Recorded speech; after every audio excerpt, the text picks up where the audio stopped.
আমরা নিমতিতা রাজবাড়িতে আপনারা দেখতে পাচ্ছেন বাংলাদেশ থেকে এসেছেন মাননীয় কবি রহিম শাহ মহাশয়, মাননীয় কবি আলী সোহরাব মহাশয়, মাননীয় মহিলা কবি বেবি জেসমিন, আর সে সঙ্গে আছেন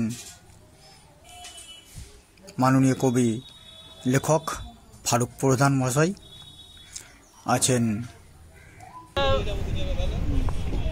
আর গঙ্গার মিলন স্থান। ধরুন আমরা বর্তটা গঙ্গার মিলন স্থানে এসছে বাংলাদেশের কবিদেরকে নিয়ে। বন্ধুরা, আজকে আমাদের সঙ্গে আছেন বাংলাদেশ থেকে আগত কয়েকজন কবি সাহিত্যিক।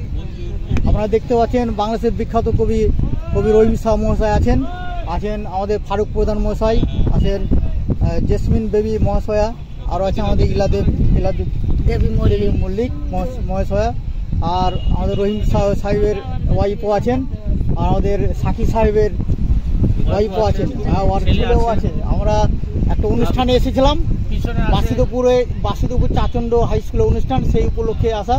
আর সে সঙ্গে আমরা একটু গঙ্গা নদী যে এখানে ভাগ হয়েছে পদ্মা এবং ভাগীরথী নামে, সেই জায়গাটা আমরা দেখতে এসেছি। এখানে এই নিমতিতা রাজবাড়ির সামনেই আমরা এখন রয়েছি। আলী সোহরাবদা আছে আমাদের সামনে, সরি ছুটে গেছিল, অসংখ্য ধন্যবাদ। এগুলো এখানেই তো ঘুরবে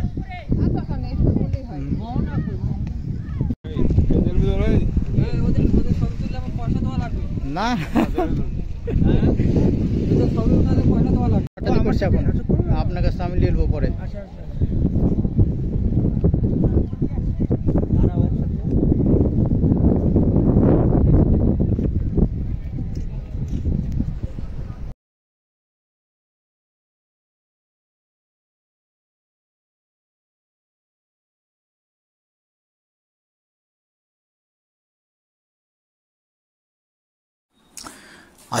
আমরা দেবীপুরে শ্মশান ঘাটির কাছে চা পান করলাম। এখানে আপনারা দেখতে পাচ্ছেন